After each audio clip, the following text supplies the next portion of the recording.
Okay, welcome everybody to our first webinar series with the ABRPO. This is a three-part series. We'll be doing part 1 today, part 2 in 2 weeks, and part 3 2 weeks after that. This series is called Care for Resiliency. We're going to be talking about how we can build resiliency as a skill, how we can make those practices accessible to us, and how we can do that in a routine way so that we're not only taking care of ourselves or thinking about our resiliency when we feel like we're struggling, so that we're doing it all the time, even when we're feeling like we're doing well. So our session number 1 today is called Resiliency as a Practice. So we're going to talk a little bit, I'm going to introduce myself, and then we'll talk a bit about a definition for resilience, and then we're going to talk about self-regulation and co-regulation as things we can do to help us build resiliency and to make those a routine practice. So my name is Laura, my pronouns are they, them, and I am a facilitator with the ABRPO.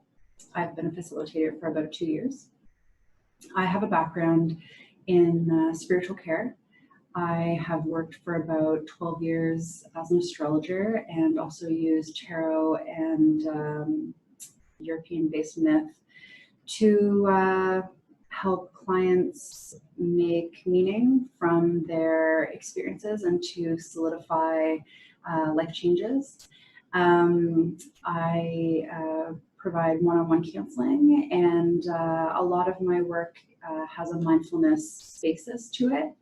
And what that looks like in a very accessible way is just encouraging people to be present in their experience, and sometimes that looks like being present in our bodies and how that can help us. We'll talk about it in a little bit, but how that can help us self-regulate and co-regulate by knowing where we are in a given moment and then figuring out what we need to take care of ourselves or seek care in that moment. We'll talk about that in a little bit more.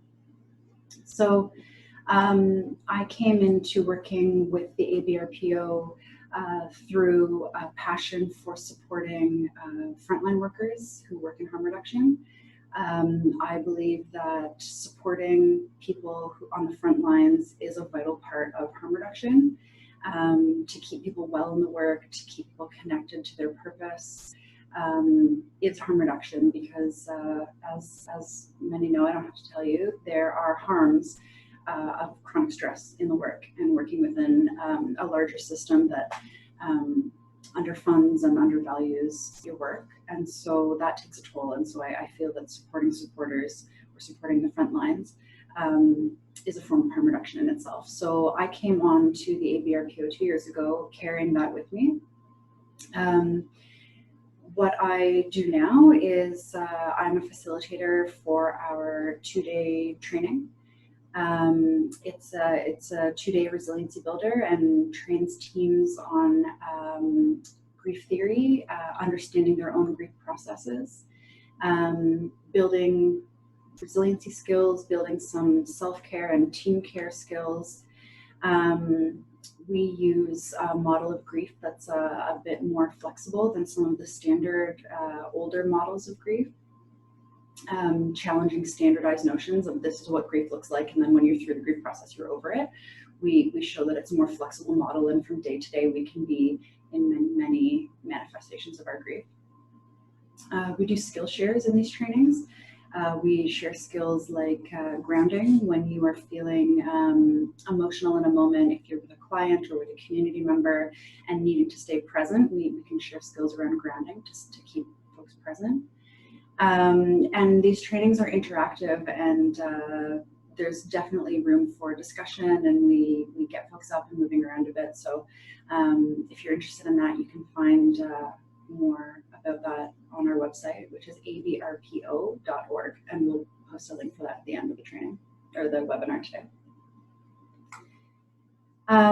So I also work as a counselor and an educator for the Dandelion Initiative. We are an organization that supports survivors of sexual violence and trains bars and restaurants in the province and actually across, we're expanding to across Canada on how to keep their patrons and their spaces safer and prevent sexual violence and assault. So there, I work one-on-one with clients and teach workshops within the community. So this webinar series is derived from a 3-hour workshop that I created called Care for Resiliency. This is a bit of a shortened and more accessible version of that. That workshop is designed to be tailored to the needs of specific communities, and how that works is I have a consult with teams to find out what they need and what their challenges are, and then I work that into the content of the workshop so that it's not so standardized and has some relevancy to individual teams. So here we're taking a focus on frontline workers and people who work in harm reduction or people who work in HIV prevention and treatment.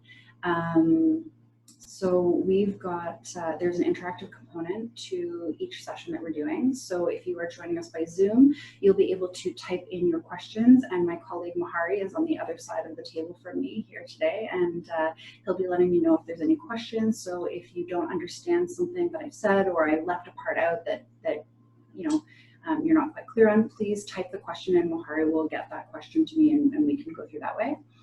And then at the end of our webinar session today, we will, I'll field some questions. So there'll be time to interact with the content a little bit and feedback to me and to the rest of the participants in the group on some of the content that we talk about today. So so if you see me looking down, I'm following along on my notes just below the camera line. So that's why my eyes are leaving the camera if you see that. Okay, so today we're going to talk about, as I said, defining resiliency and talking about how self-regulation and co-regulation can help us build resiliency and how we can do that as a practice. And then at the end of the workshop, there will be a question period. So also if you're joining by phone, there'll be a time at the end of the webinar where you'll be able to ask some questions. Okay, so let's kick off. So we're starting with the question, what is resiliency? So, you know, we hear a lot about resiliency. Can you go back 2 slides? So we hear a lot about resiliency in the work that we do, that we want to stay resilient, but sometimes it's not quite clear what actually that means. It carries a notion of being strong or needing to maintain and sustain through stress. But today I want to talk about just breaking that apart a little bit and making it a little bit clearer about what that looks like. So generally, resiliency is considered the ability to recover from or adapt to adversity, stress, and trauma. Here, recovery would mean returning to previous levels from before a stressful or traumatic incident. Or if especially in terms of experiencing trauma, it might mean accepting a new base level where it may be unrealistic to think that we can return to our previous functioning if we have experienced a trauma. So, you know, we may be changed from that. And so then it's not so much about recovering to what was existing previously, but accepting our new baseline and trying to establish what the new normal looks like for us. And then, so the definition is to recover or adapt from stress or trauma. So then adaptation here means transforming ourselves and our habits to function within the stress or despite the chronic stress that we experience. So one example of that could be like you get a cold and you have to work through it. So you might adapt to that by reducing non-essential workload or asking for help from friends. And then when the flu is gone, we do recover and hopefully get back to our previous baseline of functioning, though that might take a little bit while, so we get back to whatever our normal is. So if, Mahari, if you can go back 1 slide to the waves. So it's actually, you would be surprised how hard it is to find infographics online that describe resiliency, but here's a great one that I found. So here we have a person on the left-hand side who's been pulled under the waves, and then we have on the right-hand side like emerging from the waves. And so we get this idea that, you know, based on environmental factors, this person has been pulled underneath the waves, right? And I'm sure we can all relate to that feeling of like we're being pulled under or feeling like we're drowning sometimes. And so resiliency is a skill and a practice that lets us sort of regain our composure or regain our footing and emerge from those waves. So that's depicted on the left-hand side. Resilience is like coming up for air and regaining some sense of safety or safeness. So there we see that there's like a bit of environmental adaptation there, right? The waves could still be rocky, but we have finally got our head above the waves. So Mahari, can you take us to the next slide? So this is my favorite resiliency image. Whenever I see flowers growing out of the side of a brick wall or through a crack in the concrete, I look at that and I think like, thank you, little flower, for reminding me that though things may be tough, though I might not be getting the conditions that I need to grow in the way that I want to, this flower is telling me that thriving is still possible, growing is still possible. And so I hope that I can leave that with you today. The next time you see a crack in the pavement with a little flower growing out of it, you can think of that and take it as a reminder to just you know, audit or think about or reflect on your own resiliency and how you are thriving despite maybe some environmental conditions or some stress that are not you know, supporting that maybe you're thriving despite the environmental stress you're experiencing. So Dr. Michael Unger is a resiliency researcher, and he, one sec, technical difficulties, got it, no worries. So Dr. Michael Unger is a resiliency researcher, and he defines resiliency as navigating our way toward resources. So knowing that we're having a bit of a tough time, or that we're experiencing stress, or that we've experienced trauma, and then finding our way toward maybe psychological support. So that might be talking to a peer supporter or a counselor. Social supports that might look like, you know, attending a drop-in, or seeking support among your team or from the people that you work with. It could be support or resources within our cultural communities. So somewhere where you feel seen and heard, people who can understand your experience, they might be a source of resource or support. And it could also be physical resources. So accessing a health practitioner, for example. So part of resiliency is the way we navigate and our ability to navigate toward these resources. And if those resources are scarce, obviously that takes a lot of grassroots effort, a lot of community effort if those resources are not there through structural support. So that might take, you know, social supports and community supports might take precedence there if some of those are hard to access because of structural limitations. But then it's not just how we navigate our way toward these resources, it's how we negotiate the resources to be provided in a way that's culturally relevant for us. So culturally relevant there means that based on the communities that you belong to or how you identify, those resources fit your needs based on your identity or the communities that you find yourself to be a part of. So for example, I am a person who lives with chronic illness and chronic pain. So when I am seeking resources, I have to take that into consideration, because that determines how I interact with people who are providing the resources, how I get to the places that are providing the resources. And so a cultural consideration for me in that case might be that I would want to receive those supports or those resources from somebody who themselves has experienced chronic pain or illness, or somebody who's maybe if they don't experience it themselves, they're prioritizing presenting it in an accessible way. They're taking my cultural considerations, my culture being a person who identifies as living with chronic illness and pain, that they're prioritizing that. So that's what we mean by negotiating them in a way that's culturally relevant. So again, it puts the emphasis there on a community, on a cultural form of support. So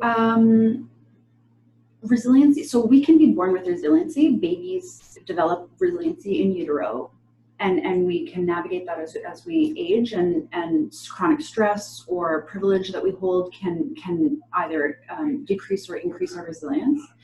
I like to think of resilience for adults as a skill that we can build. It takes practice, just like any skill.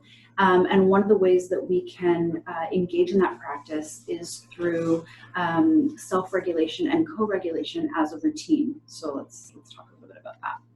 Okay, so let's talk about self-regulation first. So here's a graphic that I found online for self-regulation. It's even harder to find self-regulation graphics than it is resiliency graphics. So I'm not trying to infantilize this content or play down to anybody, but I thought this was a useful explanation of what self-regulation is. So self-regulation is our ability to understand and label our emotions. So you might get a swell up. Okay, so for example, you're working with a client or a community member and you hear something in their story that gives you a swell of emotion, right? Self-regulation would be the ability to note, oh, I'm noticing I'm getting a swell of emotion. That emotion that I'm experiencing is lonely, is sad, is mourning, whatever you label that emotion. And then our ability to know what kind of supports we need. So if we look on this graphic, on the the right-hand side of it, under the I will column, this is how what kind of supports we would access. So, when I finish with that client or that community member and I notice that I'm still a little bit raw, I will go for a walk and take some breaths, or I will take a smoke break, or I will text my friend who could offer some support to me, right? So it's identifying our emotions, labeling them, and then making a decision on what kind of supports we need based on that. Self-regulation is also we use it in our ability to make decisions by weighing difficult options. It's our ability to balance our emotions and our well-being. So this might look like applying self-care or seeking supports from community or structural supports in your community. It's our ability to set goals and keep them. You are using self-regulation right now to sit here and pay attention to this webinar, to avoid distractions and to stay focused, to notice thoughts that you're having or things that you think are interesting or things that you disagree with and note them. That is all using self-regulation. So self-regulation, one name that we could use for it, or that they sort of live in the same category, is self-care. So you could use self-regulation to note, I've been having more frequent headaches lately. I'm identifying that and I'm noting that I maybe should seek care on that. So I'm going to contact my health practitioner, maybe my doctor or my naturopath or my massage therapist. And I'm going to make that appointment and follow up with that appointment and attend it. That all takes self-regulation. That is all self-care, right? You might exercise self-regulation if you are stuck on a decision and you're weighing the decision and you're feeling down about not quite knowing which the right way to go. And self-regulation here might look like an affirmation saying, like, I am worth the effort it takes to make a right decision for me. That might calm you. That might meet the anxiety you're feeling about that decision or feeling down about the decision and sort of meet it and give care to it so that you can get through to make the decision, right? This in this case, self-regulation is letting us get through to do the thing we need to do to help take care of us. My preferred form of self-regulation that I use a lot is breathing and breath work. If I am working with a client and I notice something in their story is touching something in my story and I feel like I get a well of emotion, I breathe a lot. I will feel my feet firmly on the ground and I'll take some breaths, and that helps me just stay present and stay focused with the person I'm working with, and just come back to myself and just let that emotion settle. So as I'm sure you've derived, self-regulation takes self-awareness. So we have to notice what our emotions are before they take us over and we sort of lose ourselves in that, or they become the waves that pull us under, right? So one of the ways we could do that is practicing listening to ourselves in quiet moments. That might look like journaling when you have time and then reading back through what you've journaled to sort of see themes or see things that stuck out in the writing that maybe weren't clear to you when you were just thinking about it. Sometimes it helps to get it down on paper, and that can help us, because self-regulation, like anything, is a skill. It takes practice. So making that a routine to listen to yourself in quiet moments or to journal in your quiet moments. So you'll know self-regulation is working if you feel calmer or more centered, or the emotion that you were feeling, you were able to move through it and still get that thing done that you were trying to do. If you can give yourself good care or access care, that is all how you know self-regulation is working. So let's talk a bit about co-regulation. So co-regulation is the ability to match your emotions and your energy levels to another person. So this is where two people get in sync with one another. So here we have a graphic of these like cogs in a person's mind, and we can imagine, you're in two people's minds, and we can imagine these cogs like linking up and sort of like turning together, right? So what that might look like is, you know, we're sitting at our desk or we're sitting in our workplace, and our coworker comes in, and we might be feeling pretty chill and calm, and they're super activated, and they're upset about something, and you know, they're talking quickly, and they're upset, right? And by maintaining our chillness or our calmness, we can talk to them and we can talk them through it and sort of edge them back down a little bit from being so activated, maybe to come more into sync with us. And so we can do that through, you know, if you think about the last time you're upset and you talked to a friend and the friend offered a listening ear and kind things to say, that's co-regulation.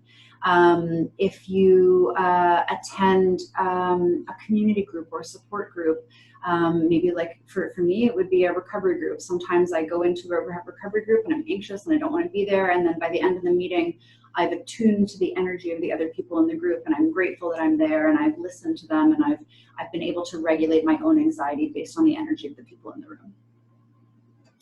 And I have been thinking co-regulation is new to me. I used to focus mostly on self-regulation. So as I've been thinking about co-regulation, sometimes I think we might even be able to co-regulate in our own heads by internalizing the character or the energy or the sayings of somebody that we respect and who can take care of us. So I might internalize my wife in my head. So if I'm anxious or scared or struggling, I might think of her telling me like, it's okay, it's gonna be okay. And in that way, even though she's not there, I can co-regulate with her because I've internalized her in my mind like that.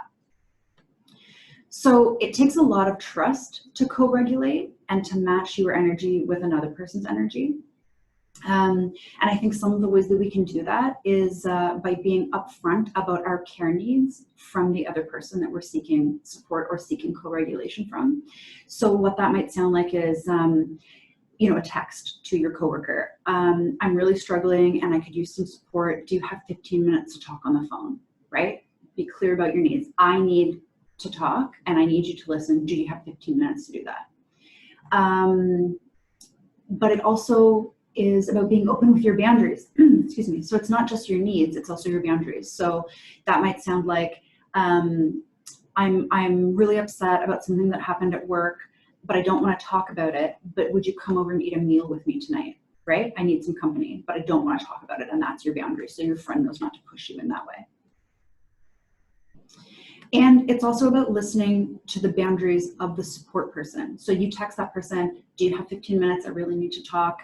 And maybe they text back and say, I can't talk right now, but I can in 30 minutes and I have 10 minutes to talk. Can that work for you? And so we can sort of engage in this co-regulation in a way that's consensual, in a way that's informed, in a way that it works for both people. And I attended a workshop by Carly Boyce on suicide intervention, and they said sometimes a no makes a yes more believable, meaning that sometimes if we say what our boundaries are in a moment, it makes, when we do have the time to give to people, it makes it more connected and more real, rather than just being like, yeah, I can take your call right now. And then maybe you get distracted. Maybe you didn't have 15 minutes, but you're worried about your friend, right? And that's valid, but to work toward, excuse me, pardon me, to work toward honoring both sides of the boundaries, the person who needs support and the person who's acting as a supporter.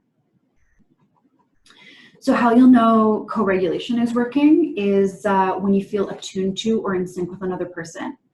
It might be when you yourself or a client or a community member can reduce activation with the support of somebody else and then get into a settled state where you can make a decision or receive the care that you're trying to receive, but you've settled because somebody has been there to sort of sync your energy with them. Okay, so let's put it together. So as I said when we started the webinar, that resiliency is a practice. I believe resiliency is a practice for adults and that we can build it like a skill, right?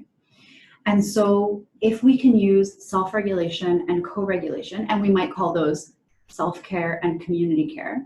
So if we can use those in a routine way, it helps us build the skill to come up from those waves when they take us down.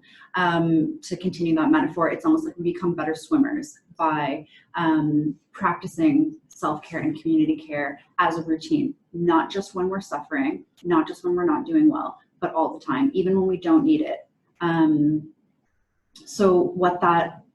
So I always say when we're building a new skill, do it when the stakes are low. So that might mean, it's been the end of the day, you're feeling pretty good, you're not too stressed, but you take some time, a quiet moment to check in with yourself. How am I doing after today? Even if the answer is feeling great, you've practiced the skill of just in a quiet moment, checking in with yourself to self-regulate and say, how am I doing? Labeling how you're doing. And then if you need a little bit of care, reaching out to either give it to yourself or receive it from somebody else or from your community. It might also look like checking in with others regularly. So you could do this during team meetings or, before a shift change is a time when a lot of people do it, but just taking, 10 minutes for a smaller team and maybe 20 minutes for a bigger team to do like a quick once around the circle of how are you coming into this shift can be a practice of letting folks take a moment to be like, hey, good question, how am I coming into this shift? And then everybody around you gets to hear it, and it makes it easier to ask for support or give that support later. So throughout this webinar series, we're going to be talking about how to make self-regulation, aka self-care, and co-regulation, aka community care, more accessible, more workable, and how we can turn them into routines. So I wanted to field some questions to participants based on what we talked about today. So I am curious of how did folks self-regulate this week? Maybe you noticed that things were tough at work, or you had a loss in your community, and how did you self-care or how did you self-regulate through the grief? One example that I can give for myself, whenever I'm asking people to share, I like to start it off so that it's not expected that folks share and I don't. So this week, so last week I traveled for business. I was away for 6 days, and that is very hard on my body. As I said, I live with chronic pain and chronic illness. So this week was a lot of rest and care. And though I am teaching this content, sometimes it is also very tough for me to know how I'm feeling in a moment and give myself the care that I need based on that. So I had scheduled a fairly busy week. I gave myself a little bit of a buffer from the busyness, but on Wednesday morning, I was not doing well. I was not feeling well, and I had to sort of do an audit. How am I feeling right now? In pain and sad about it, and what can I do to treat that? What can I do to take care of myself through that? And so I had to make a hard decision. I had to weigh the decision of, am I going to cancel my appointments today and stay home and rest? And the answer was yes, but it took a lot of work to do that. And there was a little bit of co-regulation there because my wife was definitely adamant that I stay home, and she was advocating for me to do that and helping me make that decision. And so I did. I canceled my days and I did some stuff through like an online meeting, and I rested and I made sure that I was staying hydrated and laying down but getting up and stretching. And so that was my self-regulation that I used this week.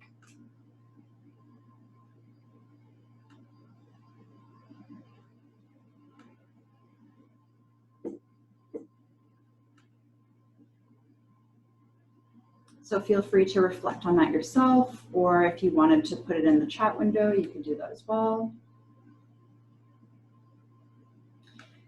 And so another question that you could ask yourself is, who in your life helped you co-regulate this week? I gave the example in my previous example of my wife, you know, helping me make that decision by asking really real questions about, you know, imagine standing on the TTC. Are you capable of doing that right now? That was a question I wasn't asking myself. I didn't know to ask it, right? So in that way, she helped me co-regulate and helped me make that tough decision.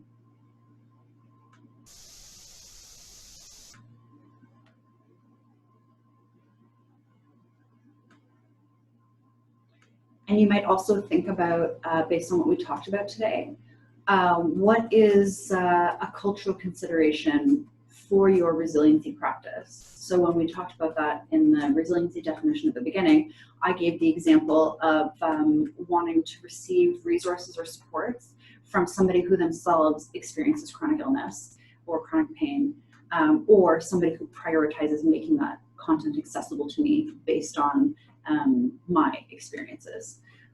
So you could think about what, based on how you identify or communities that you belong to, what are some considerations for how you might self-regulate or how you might co-regulate or where you might access resources from.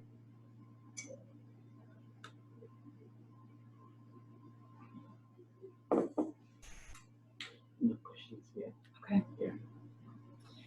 So while you're thinking about those questions, I think we'll open it up now to the group who is attending to throw up some Q&A. And Hari, who's across from me from the table, will let me know what the questions are, and I'll do my best to answer them. And I'm always willing to hear critique of the content or something that you're not quite buying. This is not the end-all be-all of resiliency. It's not the end-all be-all of self-care or community care, and we're going to talk a lot more about it in the next 3 sessions, but I'm open to hearing thoughts or questions.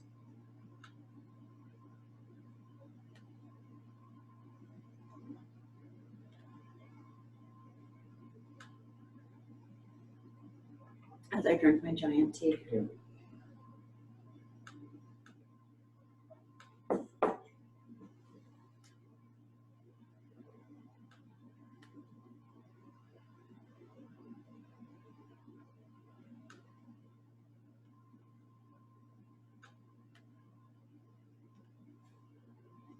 Okay, so Mahari has just posted up resources for this webinar, places where I got my content, places where I got ideas, people who I've heard stuff about this, stuff from about this.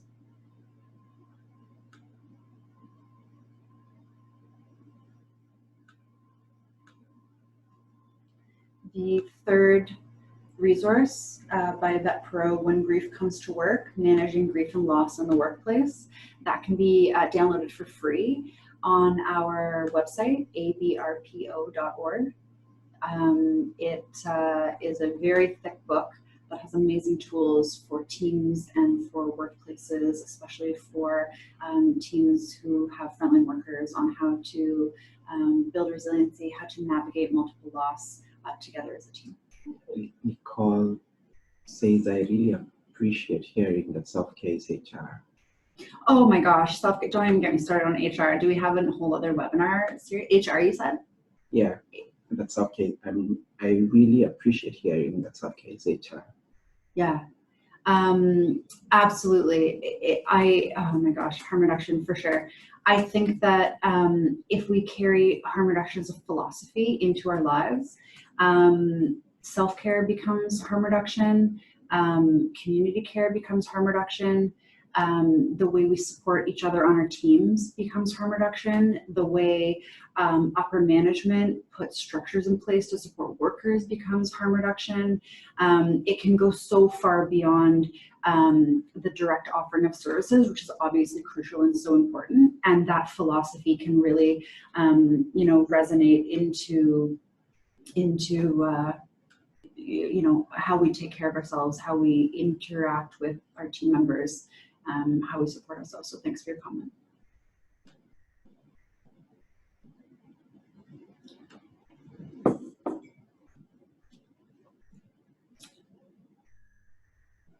What I thought you had meant by HR was like human resources.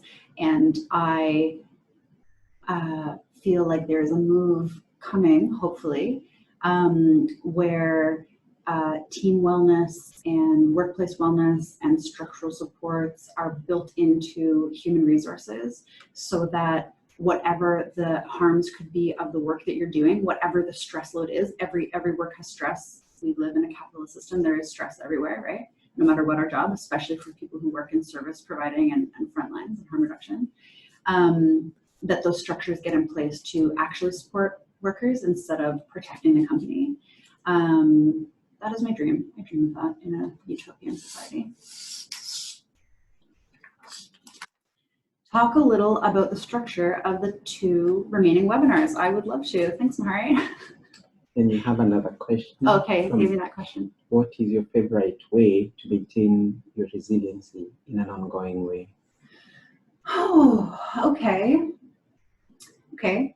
So the way I maintain my resiliency is through a very loose and very accessible meditation practice.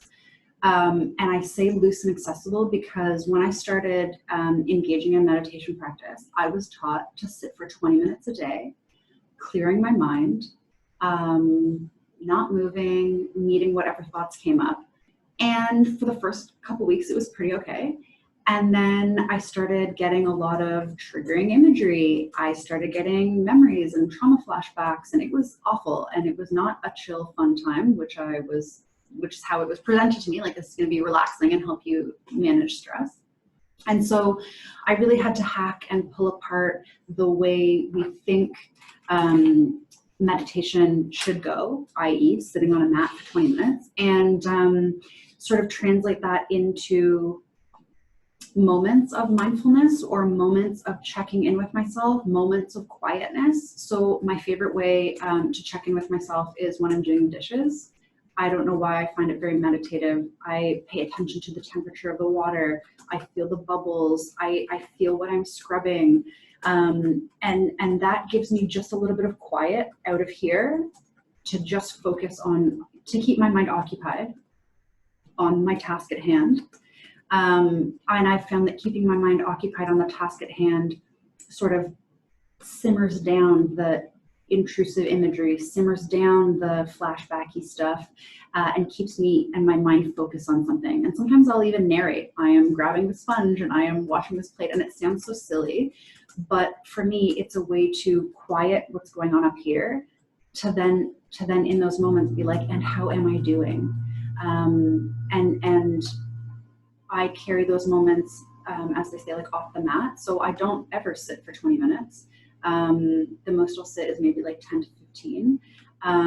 But I find moments when I'm walking that I can be present in my body and notice how I'm carrying myself, notice sensations in my body. Am I tensing my shoulders? I will release them.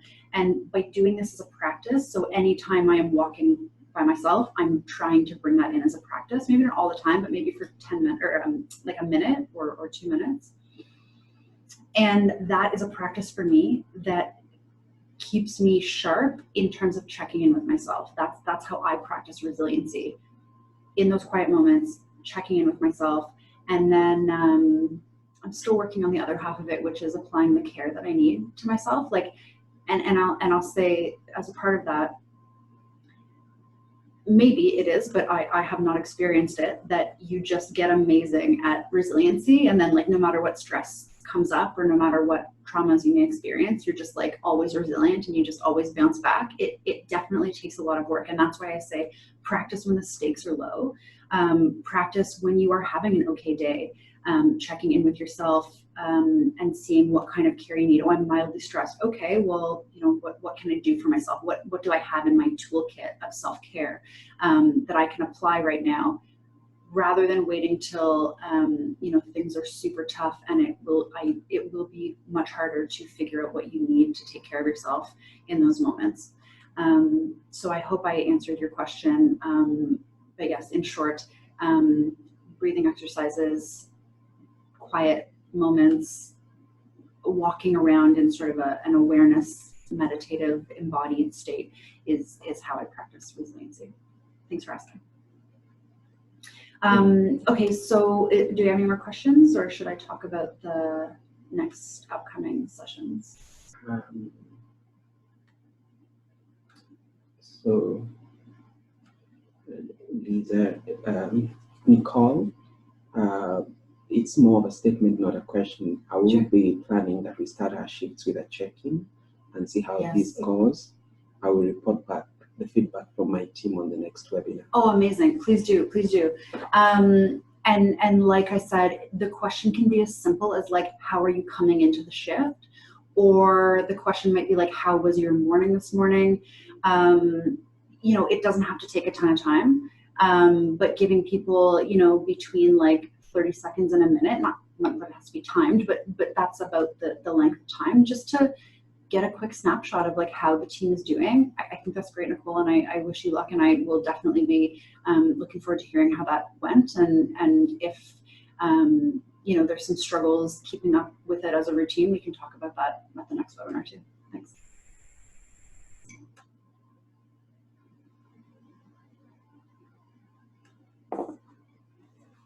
Okay. So let's talk about what's coming up next. So we're back in 2 weeks. And next session, we're going to be talking about making care accessible. So today we talked about what self-regulation and what co-regulation are, or what self-care and community care are. But next session, we're going to talk about how there's no standardized thing that's going to look like. I shared that breathing and being in a soft meditative state in a really accessible and open way works for me. That might not work for everybody else, right? So we want to talk about meeting ourselves where we're at based on our energy levels. So there, we're going to talk a little bit about, you know, you could call it burnout, you could call it compassion fatigue, you could call it heartbreak, whatever you call it, it's all valid.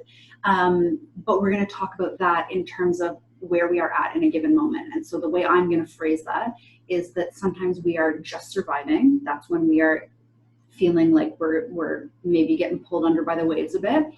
We could call that burnout, compassion fatigue, all that stuff.